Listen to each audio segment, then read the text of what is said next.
I was in class and I guess I was nodding out or something, and people were walking out of the class, and I remember the teacher being like, hey, come here.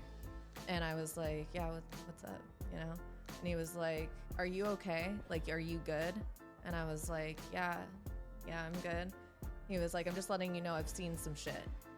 And I was like, no, I'm good. He was like, I'm letting you know right now that I've seen some shit. Do you want to talk to me about anything? I was like, no, I'm good. And I immediately went and dropped his class. Anything that gets me outside of the way that I'm feeling is what I crave, because I can't handle just being in my own body and my own mind. But what's funny is, like, I got really into heroin. My birth mom died at the age of 42 from kidney failure. She was on dialysis. Okay. And then my biological father is like a raging alcoholic, and he beats people up. I was born through domestic violence. When all this is happening and you're really starting to shelter yourself, like, what kind of led you to going to treatment, or did you go to treatment?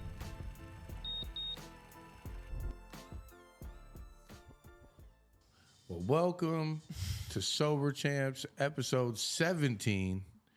You know, I got Aiden, my co-host, What's here. going on? What's up? How you doing, Aiden? I'm doing good, brother. Good. I'm doing good, man. I'm here. I'm excited. Man, some new news to talk about. Man, I got some braces. I'm excited about those. oh man, for so long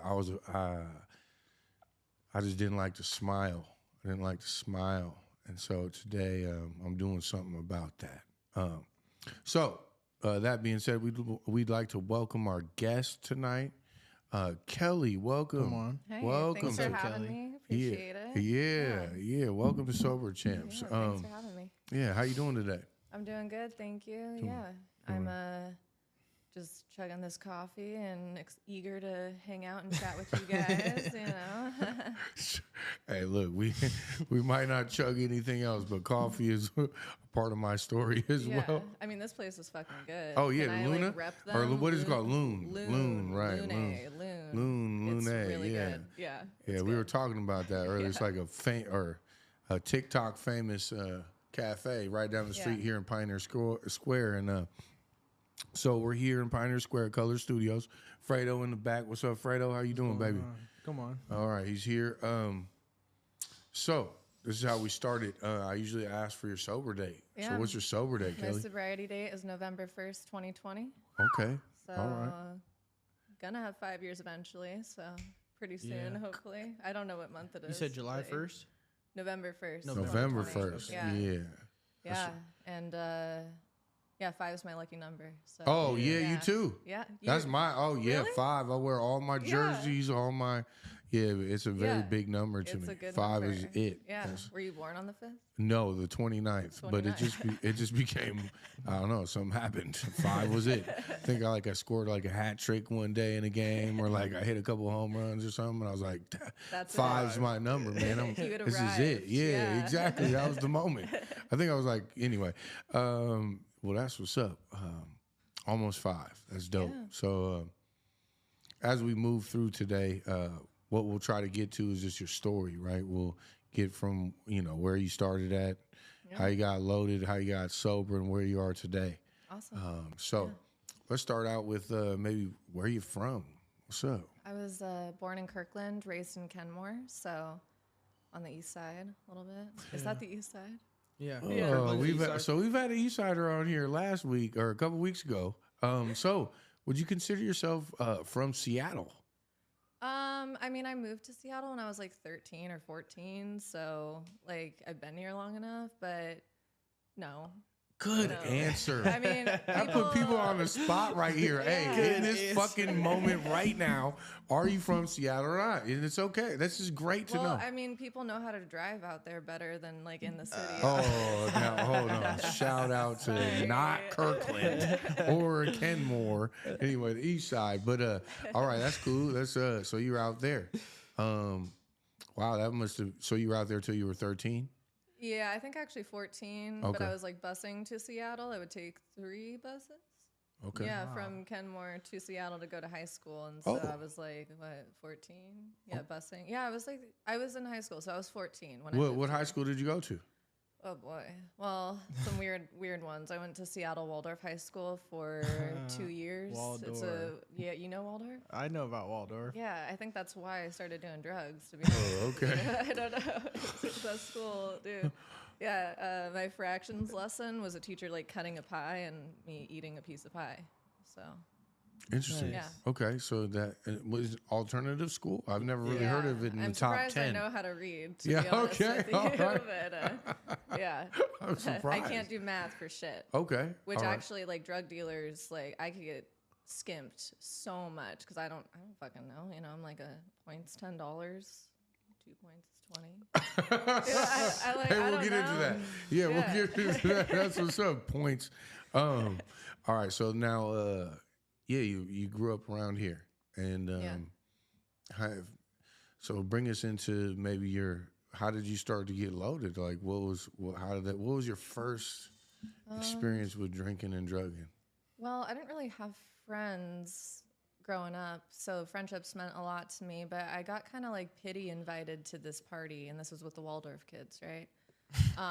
They did not fuck with me, but we went to Whidbey Island, and I was with a couple of people in this car, and then we get to this like house, and we were having a party, but I don't know, maybe there was like 12 of us, but I don't know, that was a rager. That's for an Waldorf intimate kids. party. Yeah, that's an intimate party. Yeah, and okay, maybe like 15, and maybe there were more. I don't know. It's just a small party. It's okay. Yeah. But I had my first drink. This kid made me a mojito, and I mean, I've like taken sips of my parents' like beers or like wine growing up and stuff, and always like I got like that kind of nummy feeling for like a second, and was like, ooh, I like whatever that is. You know? Yeah. And then this kid made me a mojito. He did a damn good job. That Do you thing remember the was kid's really name? good. Yeah, his name was Yori. Yori, that's Yeah. cool. Hey, shout out to Yori, Yeah. man. Mojitos, man. Yori with the Yeah, he was Shout out actually he Yori. was pretty Mojitos. nice to me. He was Cool. good. He was a good person. Yeah. Yeah. But he made me one, and I like downed it, and I was like, this is delicious, and I like it. You know, immediately I love it. So he made me another one, and then kind of instantly was just like, I need more of that. You know, I always felt really disconnected and alone and like full of fear growing up. And so like, I felt very honored to be invited to this party, but also that feeling meant a lot to me. And I really wanted to hold on to that. Yeah. And I just started, the last thing I really remember was going around and drinking like beer pong cups, you know, that were filled with beer, the nasty ping pong balls have been in. So I was drinking all the beer pong cups and other people's like half drinking beers around the party. So I blacked out, and the last thing I remember is people trying to force me to drink water.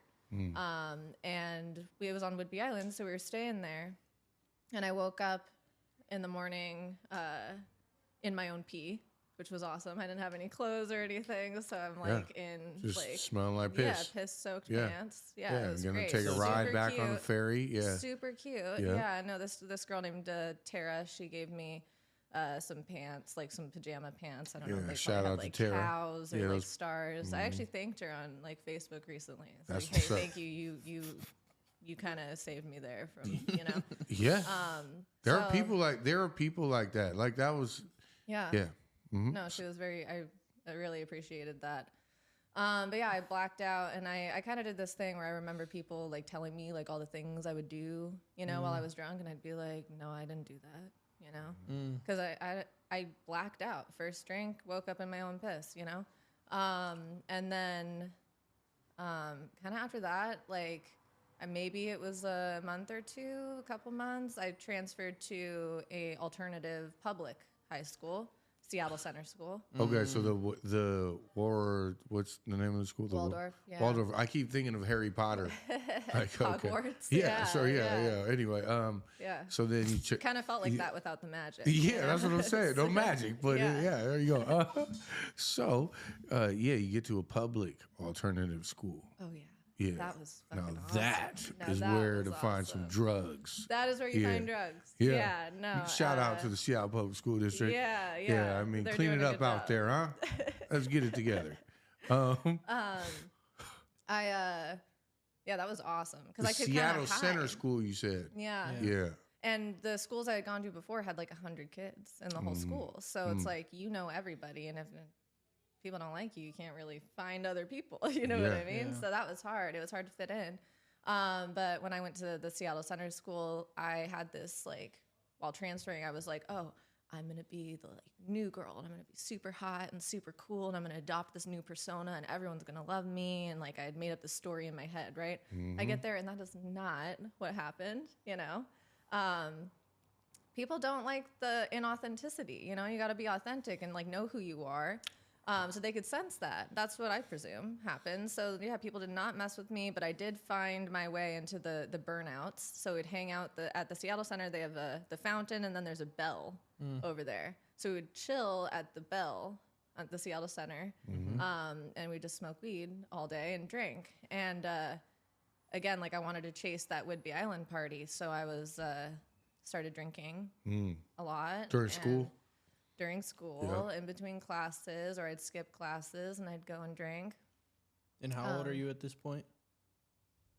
16. Yeah. 16. How are you getting your alcohol? I would give money to homeless people to go get me bootleg. 100 proof.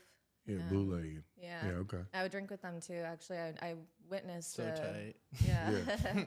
I witnessed a homeless guy drink himself to death Oh, once. And shit. yeah, we called the ambulance and stuff, and he didn't make You didn't make it. I actually don't remember his name, unfortunately, but I would hang out with this homeless man named Barry, and he was awesome. He was kind of like a grandpa to me, and he was a wonderful guy. He also passed away from overdose, but yeah, I would hang out with them. We'd get really fucking drunk and just, like, hang out with people. I also I dated a homeless guy for like 2 months. Oh man, shout out to the homeless guy that gets dated, I know. man. Jesus Hey Christ. man, there's a shot. There's a shot for the homeless. No, he was a sweet guy. His name was Dylan, and we drank a lot together, a lot, and I would black out. So all now, the question: time. when you're dating a homeless person, Yeah. where do you date? Where do you go? Like, what do you? My parents' house. Oh, your parents' house. Yeah. And they were cool with, like, yeah, surprisingly. Yeah, they didn't like my last boyfriend that much, but they were they're fine like, with him. Yeah. okay. Yeah, I was also like 17, and I dated a like. How old was the homeless guy? It's 20 okay. I was about to say, Yeah. come on, man. Talking Look. about the grandfather. Trying to homeless trap a guy. guy, trap No, a homeless no. man, and then fuck, he's No, down on his luck. Okay. No. And he was a skater boy, and he was Yeah, cute, and he he would was cool. shower at the Orion Center and stuff, and like Right. Also, He we was like never- a clean homeless man. Yeah, and person. also we had never like hooked up or anything. To be honest with you, we only dated for like 2 months, and we just get hella drunk and make out. We were better friends. Oh, that's what's honestly. up. So we were friends, and what was funny is, yeah, we would drink all the time, and we'd get into fights all the time. Even as friends, we weren't like together anymore. We would fight so much, and I remember one time, like after we both. So this is fast forwarding a little bit. He got into meth. I got into heroin. We had parted ways and kind of found our own other DOC. Yeah. DOC step up, right? Shout out. What is? Some people don't know what a DOC is. Oh yeah, drug of choice. Yeah, I got into treatment, and cats were talking to me about what's your DOC? I don't have I am not here in the Department of Corrections. Okay, I don't have a fucking number. I am not here on that. And they were like, no, your drug of choice. Yeah. I was like, fuck that, my everything. You know? I actually got a list. I got a long list. Anything that gets me outside of the way that I'm feeling is what I crave, because I can't handle just being in my own body and my own mind.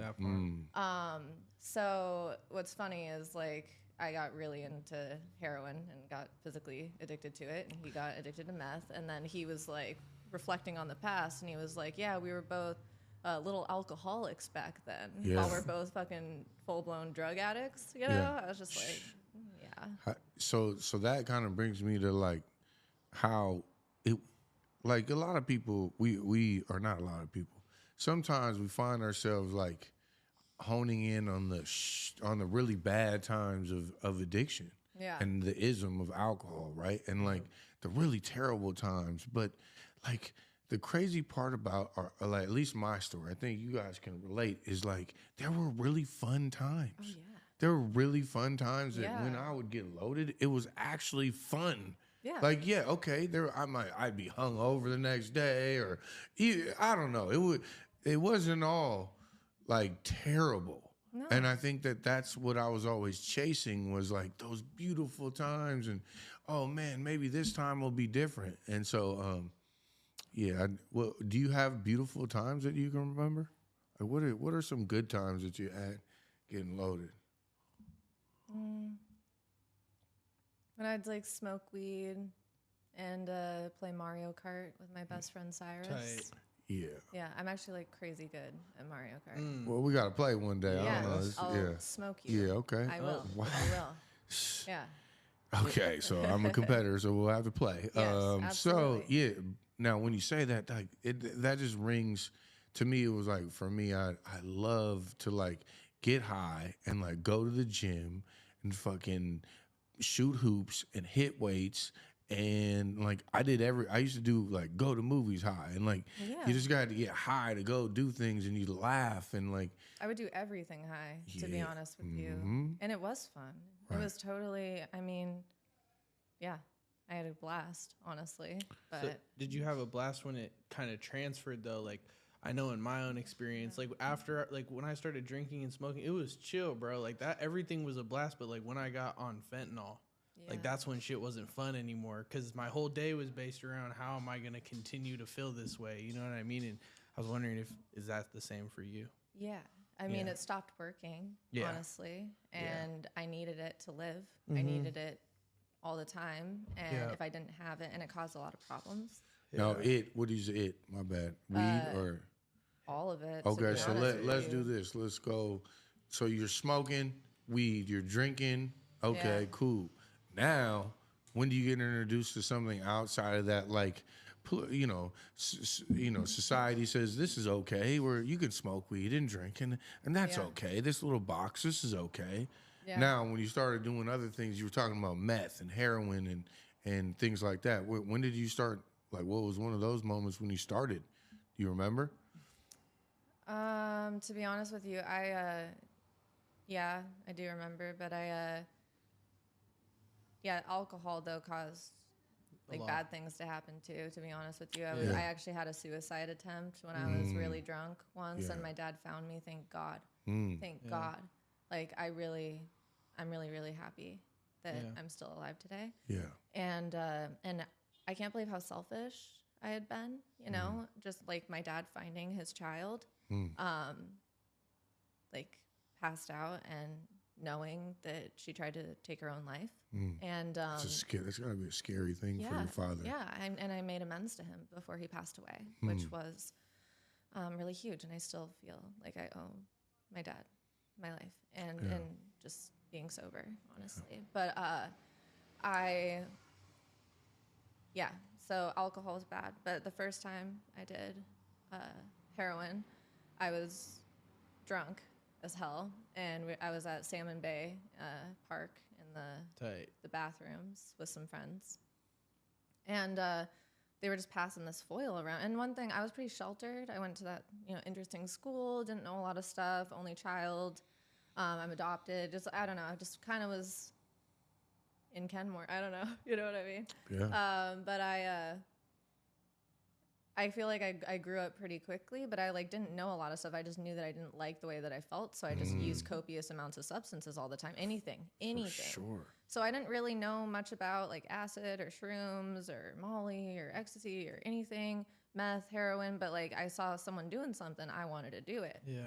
So earlier that day, before I had started getting really drunk, I had bought 6 tabs of acid off my friend, and And at this point, have you ever done acid, or you're just like? I had done acid Okay. before, and I had Yeah. done maybe like 2 to 3 tabs at a time. Okay. So it's like I thought that I had like a really high tolerance for it. Mm-hmm. And then we were drinking Jack Daniels, and I was chugging it, and the people I was with were counting to 12. So they counted to 12, and I'm just chugging Jack Daniels, and then they're passing this foil around. And I was like, what's that? And someone was like, what's that? You know, kind of making fun of me because they were like, you wouldn't know, you know, you don't know shit kind of thing. And then I was like, can I try it? And I remember one girl saying, she's like, don't give her heroin, you know, kind of doing that thing. And I was like, no, I want to do it. Like, I want to just show them I could hang, you know? Mm-hmm. So I smoke it and immediately start throwing up. Yeah. And then I don't know why. I just decided to leave. I don't remember what I said. And I ended up in downtown Seattle and trying to transfer back up to my parents' house. And I got home and I took the 6 tabs of acid. Oh which, like, that's insanity right there. I'm throwing up everything in my fucking stomach. Yeah. I don't even know where I am downtown. I somehow made it home. Yep. And I took those 6 tabs. And I was up the entire night. Yep. I just remember just sweating and rolling around on the couch thinking I was going to die. Yeah. You know, I was just sick, really sick. What's crazy about that is I literally thought I was going to die and still wanted to do heroin again. Right. You know? So maybe a month went by and my friend, Michaela, we were pretty close, but she was doing heroin and I like wanted it so bad. And she was like, oh my God, lady. She would always say that to me. She'd be like, oh my God, lady, with all the stuff that I wanted to do or all the stupid shit that I said. And she started blowing hits into my mouth, you know? And she didn't want to share her drugs with me. I get it. Right. And then eventually I started finding my own dealers and my own connections and riding with other people. Towards the end, though, all my friends cut me off. Mm-hmm. What the friendships I craved so desperately, you know, to have. Drinking actually and drugs, like you said, there were good parts. It actually gave me courage to be authentic. So people they were like, oh, I think you're funny, or oh, yeah, she's nice. And I actually wasn't like an angry drunk. I would just like pass out or I would like end up in the hospital. So people were like, you're going to die, dude. Yeah. But yeah, sorry, I lost my train of thought. So what you're talking about is what age are you when you start, you know, getting cut off from your friends? Like you're doing heroin. Yeah. You got your own dealer. You're probably drinking a lot. You're smoking weed. You're doing it all. I actually couldn't even drink anymore because I got really addicted to heroin. Where it just you can't drink and do that. No, yeah, can't really do anything and do fentanyl or heroin. Literally, it's like heroin was it eats up everything. It became the sole end purpose. all be all. Yeah, that was me. It was my best friend. It was my lover. It was the only thing that was consistent in there. You know. Yeah. But yeah, I was probably like 17. No, I was probably like 17-ish. I mean, I was having problems all the time. People would get mad, cut me off, and then I'd like, you know, please, like, I'm sorry, it won't happen again. And then they would, you know, trust me again. And the same shit just kept happening over and over again. And I started dating someone when I think I had just turned 19, and I was heroin addict, like, at that point. Are you shooting at all, or are you just smoking? I eventually did. Okay. Twice. Yeah. But they missed, thank God. Okay. And I was too scared to do it myself. I'm scared of needles. Yeah, so. That's one of the things. Like for me, when I would pop my pills, but I'd never smoke them, and like that kept me as like, well, I'm not like that bad. Yeah. Like I'm not that. I don't smoke off the foil like these guys over here. I am popping like 4 at a time, 430s, but hey, like. I'm not addicted. This is, if I was addicted, I'd have to smoke off foil. Yeah. So you weren't shooting. Same exact thing happened to me. I was like, well, at least I'm not doing that. I'm not doing what that person's doing.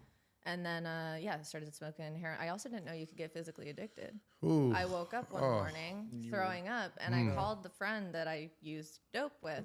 And I was like, dude, I don't know if I can hang out. I think I have the flu or some shit. And he was like, well, did you use today? I said, no. He goes, well, you're fucking dope sick, dude. So you need to use to get better. And I was like, what? Yeah. So that's when I was like, something was like, okay, well, I'm going to do this for the rest of my life. Yeah, I remember going over to my friend's house and like I was dope sick, and I had researched what dope sick was, and I'd use with him. Like he was the only one I would use with. And I remember just being like, going over to it. He lived on Outcry at the time. And I go over there and I'm like laying on his carpet. I'm like, hey, man. And I didn't want to admit it. I didn't want to admit that I was dope sick. I thought like, hey, do you ever get like sick when you don't pop pills? And he's like, no. If I do, I just like smoke, a little weed. And I'm like, oh, dude, I think like, and I wouldn't share that I was sick because it'd be like, well, then if he's not sick, then I'm not sick. I'm not dope sick. I can't. Yeah. And so then it became this hidden, like I never told anybody, Yeah. and yeah, that was a big deal for me of like hiding this secret that like people may have assumed that I was getting loaded, but like, so did you ever find yourself like using just with certain people and like not letting everybody know that you were using, or like were you hiding it and doing it by yourself? No, you're full. I full mean, on. my parents, I was Oh, yeah. totally hiding it from them. I mean, they knew something was going on, obviously. I could barely keep my eyes open most of the time. But certain friends, I tried to keep it on the DL, but most of the time, especially like the close ones, I was like, yeah, I mean, what? There's nothing wrong with it. Yeah, that's It's what we okay. do. Like, Right. justifying everything that I do, and you're the problem if you don't agree with me, right? Because Yeah. I know what I'm talking about, or I know what I'm doing, or I have control over this, right? I thought I had control over my life, and I didn't.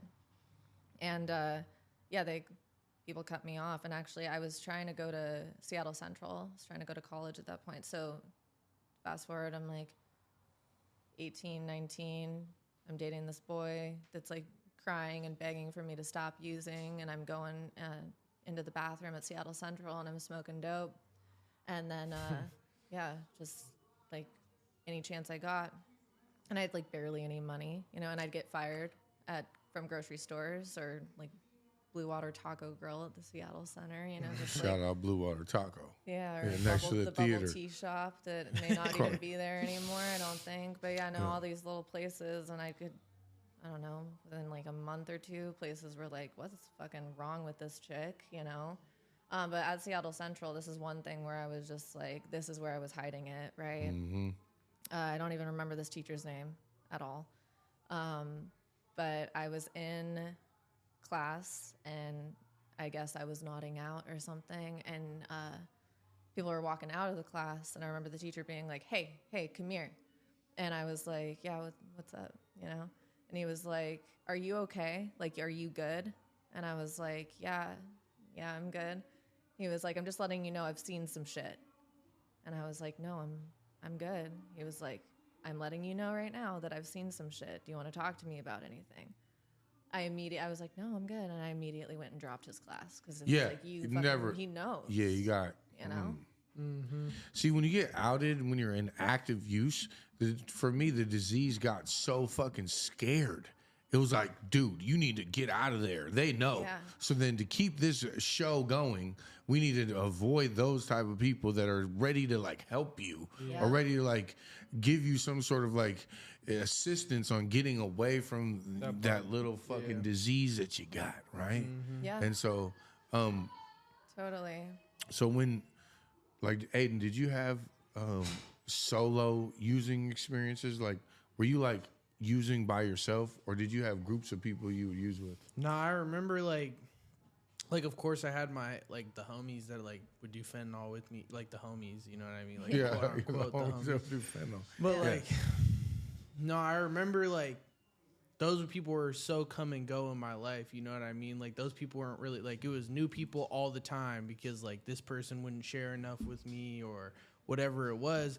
But I remember like I like grew up with these group of people that I originally started getting high, smoking weed with, drinking with, and like I was keeping that shit away, like, cause like the actual homies, like the people that actually still had some sort of care for me were like, bro, are you good? And I'd be like, yeah, bro, like I'm not, like I'm chilling, bro. I just like have my own thing going on. So I remember like hiding it from like people that I actually wanted to be around. Yeah. And that shit was so weird for me, you know what I mean? And just like having people like the same experience, like kind of what you were sharing about like the teacher or whatever, like people like concerned for me and like what's going on, bro, and just like getting the fuck away from me. Because you can't, you know what I mean? Like that's such a relatable experience in my story, you know what I mean? And like I feel like right around that time when I really started, when it was really like hide, like it was like hide, stay away. That was the time that I started, you know, events happened in my life that led me to this, but that's when I started getting closer and closer to going to treatment. And so like, what did that look like for you? Like like how close when all this is happening and you're really starting to shelter yourself, like what kind of led you to going to treatment, or did you go to treatment? I did go to treatment. Yeah. What led me to that is, I had no friends at this point. My friends were drug dealers, right? Yeah. You know, and people that had kids too. So I was seeing like some fucked up shit, Yeah. you know, like children around drugs, and like I didn't care. And I do remember, I had nobody. So that was part of it. Friends meant a lot to me. Like the friendships that I had, that was a huge thing for me. I craved friendship so much growing up. So losing all of them and having them say, I don't want to see my friend die, you know? And I was still kind of like, I was just mad. I was like, well, fuck you. You know, you're abandoning me. And like your real friends care about you. You know, they're going to call you out on your shit. Yeah. You know? Yeah, they're gonna love you enough to tell you the truth. Exactly. Yeah. Exactly. And the truth hurts sometimes, but it's like it's what needs to be said, and it always comes out. Always comes out eventually, you know. So I lost all of them, and then I was tricked, conned by my parents, you know, and they knew at this point, you know, that guy I was dating, he knew, his family knew, they didn't want him to be with me. She dated for 5 years. Yeah, that was a while. Yeah. While using? Yeah, I mean, I had gotten sober, and then I had gotten dry, and then I smoked weed again. I put that man through hell, to be honest with you. And he's getting married now. Hey, and man, to someone else. I'm like, okay, all right. Yeah, and I'm like happy for him, you know? Like I want him to be happy. Like he deserves that. He was there for me. I wouldn't have gotten sober without having push, you know, from other people. My parents drove me to Bellevue, and someone did my intervention, and I had no friends there. My little half brother, Jesse Jr., biological brother, so I'm adopted, so I have some bio siblings and stuff. And oh, dude, my birth parents, my birth mom died at the age of 42 from kidney failure. She was on dialysis. Okay. And that was 3 years ago. Yeah. And then my biological father is like a raging alcoholic, and he beats people up. I was born through domestic violence because he hit my birth mom so hard that I came early, like 2 months early. And all my brothers, like they got some type of, you know, trauma with that. Yeah, and abuse and stuff like that. So I'm very, very fortunate that I was adopted into such a wonderful, beautiful family, my parents. And so I owe them so much, you know, and they did my intervention, and they were like, so you're getting on a plane tomorrow. And this is the hardest thing that they ever had to do, was to tell me, like, you're going to be homeless, or you're going to get on that plane and you're going to get sober. Because they were risking losing me forever, you know? Right. Risking you being homeless. So you choosing homelessness versus going on the plane. Oh, yeah. And I heavily considered it, too. I was already not doing well, living in a nice house with these beautiful people, right? I was already not doing well. And I was like, I think I could make it out there, you know? So I surrendered, you know, got on that plane. I made a little bargain. I was like, as long as you let me use tonight and use before I get on the plane, so I'm not fucking dope sick. That's I'll so go. real. Yeah. Couldn't get me on Suboxone immediately when I get there. Yeah. Which they did. See, and look, I don't know, man. I was at this retreat last week, and one of the questions was posed to one of these gentlemen who was out on the front lines with boots on the street, and what he does is he tries to get these people that are on drugs, addicted to usually fentanyl, to come into rehab. Now, what happens is, if they're ready, what happens is there might not be a bed ready at the time, so they go into this safe area, like a safe room, and so they stay there a day or two. And what's crazy was he was explaining is sometimes they'll like transition that person from there to the rehab facility, but they gotta like walk them like down the block, or they got to walk them to the facility, and they'll be like, "Hey man, I'm really sick. I need to get high just one more time." And then, okay, Yeah. they'll wait right. They'll wait right here. Cat will go get high. Cat will come back, and they'll go to rehab. Yeah.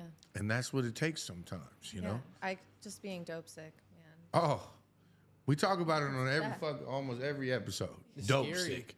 Yeah. It's horrible. Yeah. When I think about it, like too long, I'm just like, oh my god. It's Can't an believe I was going through indescribable feeling. Right. Like if you haven't if you haven't been dope sick, then you can't. Then we can't.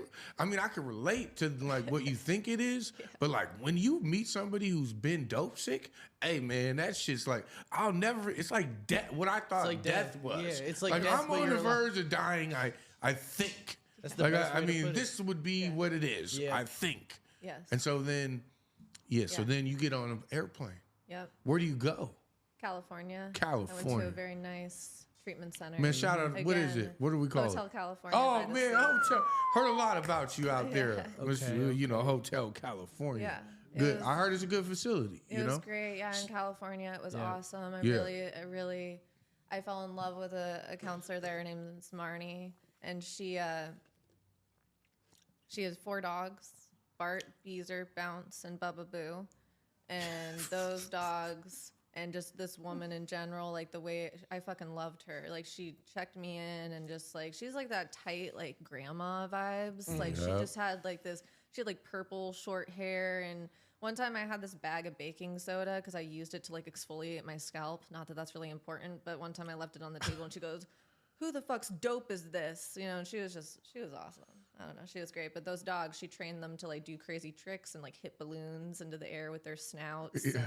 And, so in the treatment center, they were like, so you're gonna read this like book pamphlet thing and go through these like steps, right? And it was like, I didn't know what the fuck any of that was, right? And one of them was like, find a higher power.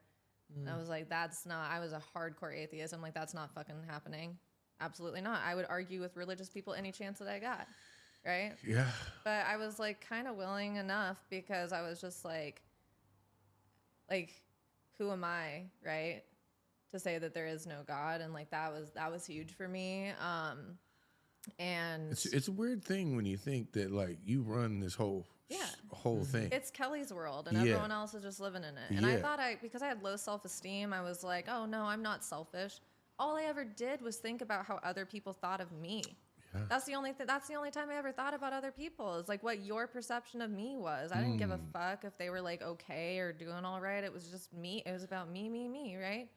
But my first conception of a higher power was one of the dogs. So it's Bart, Beezer, Bounce, and Bubba Boo. Bart was like traumatized, this dog. He was her newest addition. And he was in a house with like a hoarder and just like abusive environment for a little teeny chihuahua, right? And in the 2 months that I was down there, I watched this dog like learn what it's like to have a good person take care of you, you know? So I watched her like love this animal so much that he started to trust a human again. Like when I first saw him, I tried to throw him a piece of turkey and he ran like out of the room because he was so scared just me throwing something, you know, toward that's like good, you know. I was like, hey, this is turkey. You're gonna like this, you know. And that was my first higher power, was just the love that she had for this animal. So that was, I mean, it worked. Just anything outside of me. And like when people talk to me about like, oh, I don't like God, I don't want to talk about it. I'm like, okay, it's just about not being in control anymore. It's just not you running the show, you know? Yeah. And I was just like, I always say this to people. I'm like, do you have low self-esteem? Everybody says yes. And that's kind of a rude question to ask. Like, do you have low self-esteem? You know, most people do. Pretty like intense question. Yeah. And then people are like, yeah. And I'm like, well, if you like don't fucking like yourself, it's not that hard to find something outside of yourself, you know, greater than you, you know? And it's kind of fucked up, but like it works. Yeah. I mean, not all the time, but I mean, that's, makes an impact. we're, the 12-step program that I think we all are part of, selfishness and self-centeredness is the root of our problem. And so like being alerted to my selfishness has been one of the biggest life-changing moments of my entire life. Is like, dude, get outside of yourself. And like when when I am able to use that moment to be like, man, what's funky in here? Like, I'm feeling weird today, or, you know, things aren't going my way. Well, why don't we address the fact that mind, me, I, self, thinking, me, why don't we call somebody? Why don't we go help somebody? Why don't we talk to somebody? Absolutely. How are you doing today? Like the cashier, the whatever. And so like that's one of the biggest pieces of my program that's like really changed my whole life, is like changing that me, I, self thing. And so, so you're in Hotel California, you spend a couple months there. You, what's the name of the dog? Bart, my God, Barty. Bart. Yeah. Barty? Bart, yeah. So, you got to come back though. You got to have the bubble pop, and like you got to return to real life. So do you end up flying back home, and now here you are, you're sober and you're living at your parents' house, or what happens?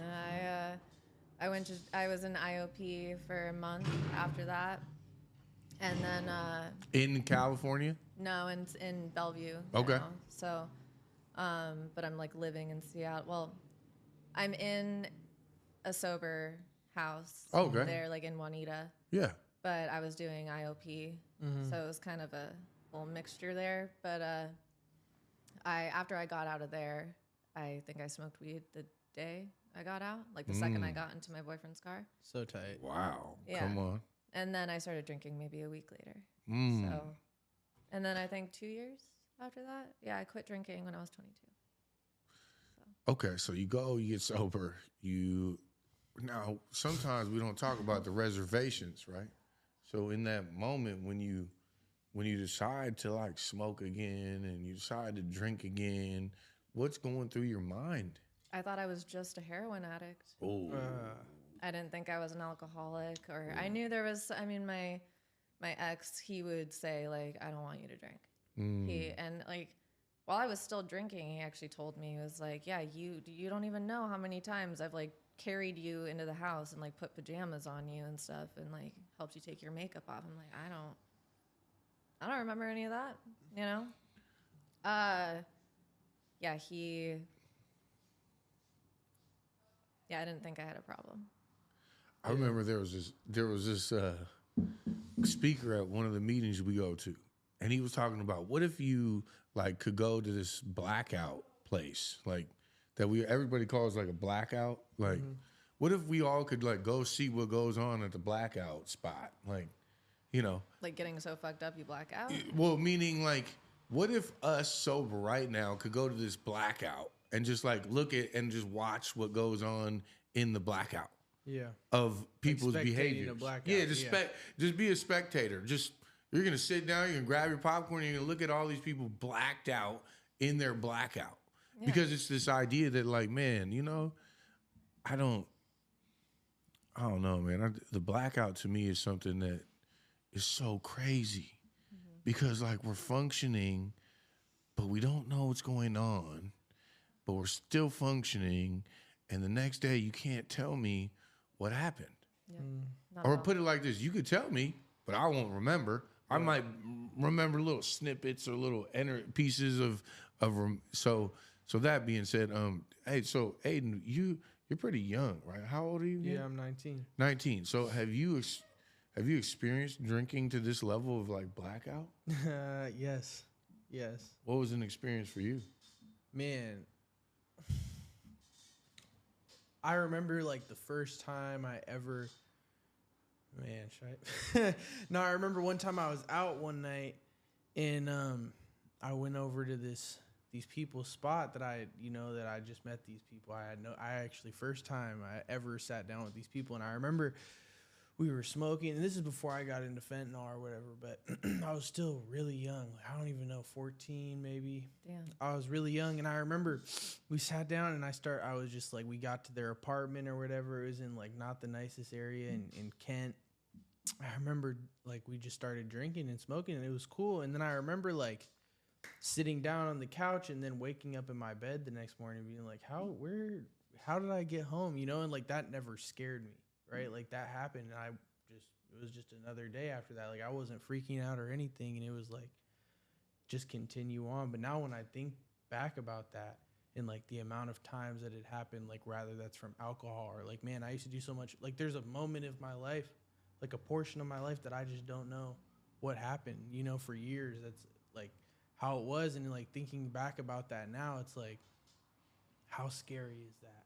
You know what I mean? Like the things I probably did, like what you're sharing about and like the stuff I had to put people through because of my addiction and my alcoholism, like that never scared me. But like today thinking about that, like I could have really fucked my life up, you know, like to the like further than what it already was, but like just terribly, you know what I mean? So that's a really scary thing to think back about, you know what I mean? Yeah, man, there's people sitting in prison right now for stuff that they can't remember. Yeah. You know, like they got so loaded that they just can't remember what they did, but they're gone. They're in jail or prison forever. So yeah, you get sober though. What's up? So you get sober for like this round, this time. Yeah. What happens? When I got sober. Yeah, like you went on a couple year run. Yeah. And then did you go to treatment again? No. Ooh. I was just something stuck with me, honestly, where I was just like, I know what I am. Like, you know, self-knowledge isn't enough, but I was just like something planted a seed within me. I just kind of knew. I was just like, I don't know if I can keep doing this shit anymore. I don't know how much I can take. And I was sitting on my parents' basement and I was just chugging White Claws because I was trying not to drink hard liquor anymore. Didn't want to do heroin again. And I mean, I smoked weed still at that point in time. But yeah, I was chugging the White Claws and just nothing, like I still felt miserable. Like nothing, I mean, maybe my tolerance was higher, but I was just like, I couldn't get any relief from that. And I kind of had like a little spiritual experience moment where I was just like, it's not working anymore. And I did ultimately relapse again after that, but I just smoked weed twice. I took a dab first, and like that did not work. After not smoking or doing anything for like, I was not doing anything for like 6 to 8 months. I'm not exactly sure on the timeline, but that was horrible. And I like gained a ton of weight too, because I was like trying to like control, you know? And yeah, so I would just like eat a ton. And for me, it's not just the substances, right? Like video games, I will play for like 12 hours if left to my own devices. And then I feel like, I'm like, why do I hate myself right now after doing it? Or like food addiction for me, boys, just like doing stuff that's like not dealing with what's up here and looking outside of myself to feel better. Yeah, there's no way that you're alone in that. You know, like this is something that we don't bring up that much on here, but it's like we get sober, right? But then these other things start to happen where you're like, well, I still need to do something here. Yeah. I can't just sit around and do nothing. Yeah. And so then what happens is we start doing something, but like we take it to, you know, maybe someone's like, you know, normal use to like these extreme levels of use where I don't know, I can just so relate to like the eating or the, you know, the deviation, right? You're doing things maybe when no one's looking and you're just thinking like, well, I'm sober, I'm cool. But I'm doing these other things that are really affecting my mental. Yeah. And, but I'm sober, right? But my self-esteem is dying. And so, so you get to that point where, you become sober again, right?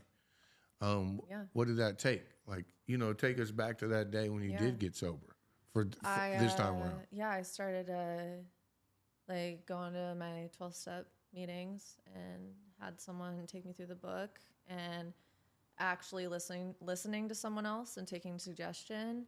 Trying not to, like, honestly, just like listening to everything that I was told to do and just sitting down and shutting up and it started out at first with me just telling myself to shut the fuck up in my head. As soon as my head started to spiral, I would just be like, shut the fuck up, shut the fuck up. And I would just repeat it over and over and over again because like this thing, my brain tries to kill me. Like it really does. Yeah. And I don't want to get to that place anymore. Yeah. So I was just like, just be fucking quiet, dude. Yeah, this thing is the enemy right now. Yeah. Like no, at this my point, brain is at this point, my brain. it's turned on me. Yeah. Turned on me. Yeah. So and then I started like calling people, you know, and like you said, like asking them about them and like praying for other people. Like finally I have like a higher power of my own understanding. Like that is huge for me because it's my own. It's no one else's. I don't need to listen to anyone else. And like if someone has a religion, that's great for them, good for them. And I think they should have that and should love that and pour into that, you know, but I have my own and I think that's really beautiful. Yeah. And it's ebbed and flowed. Like honestly, I had a spiritual experience when my father passed away. My relationship with my higher power today like means more to me than anything else. And I feel like I see signs all the time and it's like when I'm open to it, when I'm looking for it. And my mind has so much power. Our minds have so much power.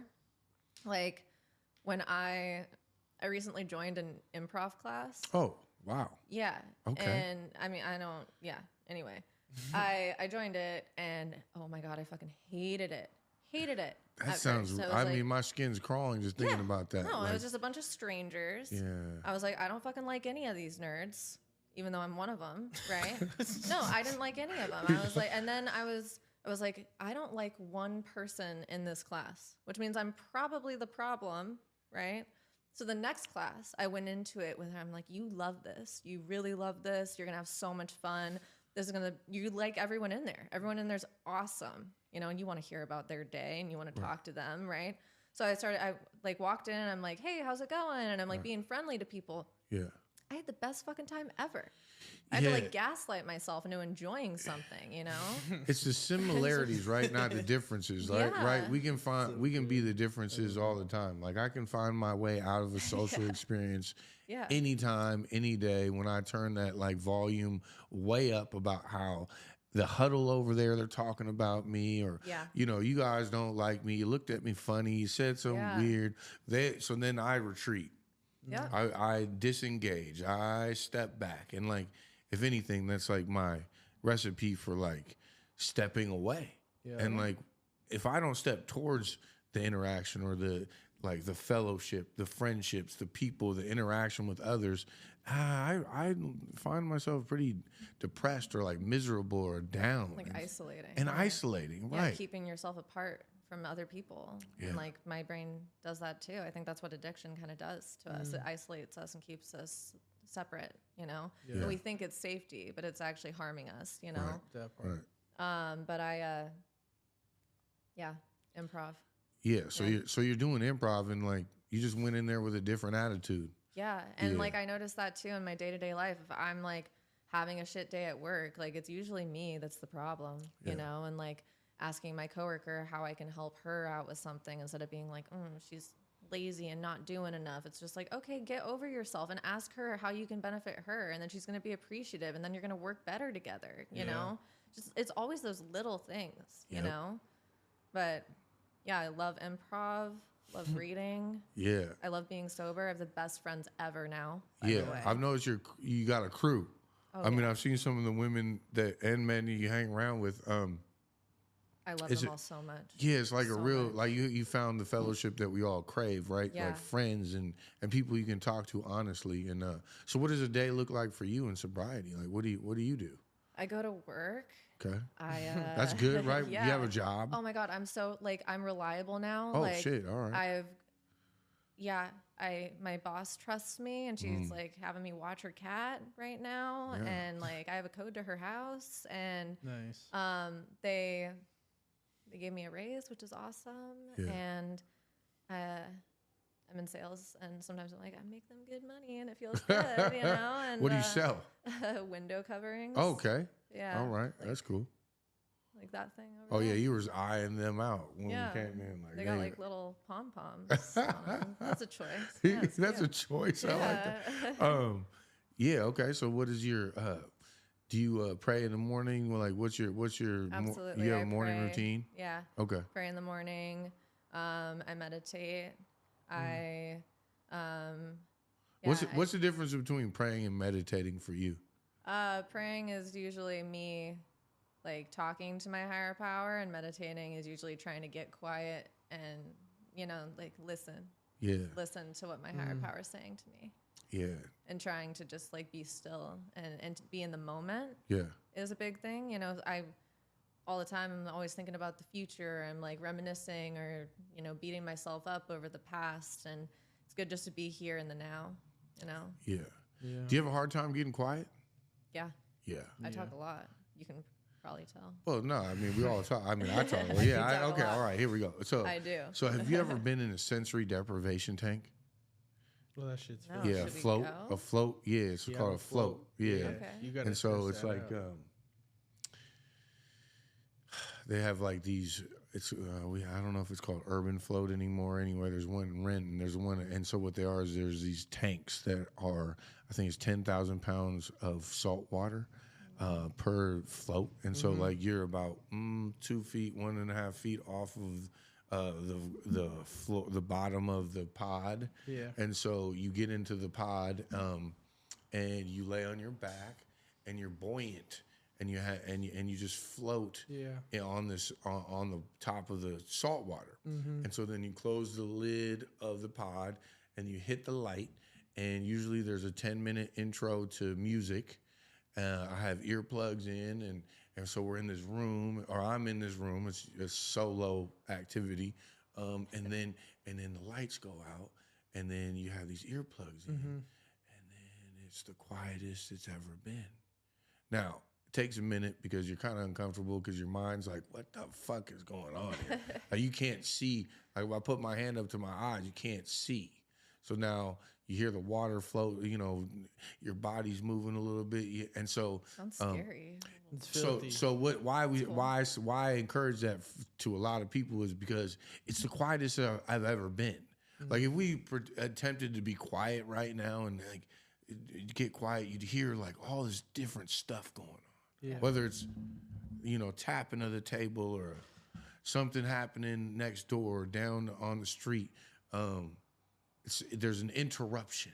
Yeah. And so I say that because like it's very hard for me to get quiet, but it's a practice, right? And you practice it, and so do you live by yourself right now? Like, and so you get to get quiet in that way. Yeah, that's what's up. I mean, sometimes I hear the neighbor like slamming a door or something, but overall, yeah, I just sit there and try to tune out the rest of the world. And I mean, obviously, like you can kind of just take it in. Oh, that was a door, and then leave it alone.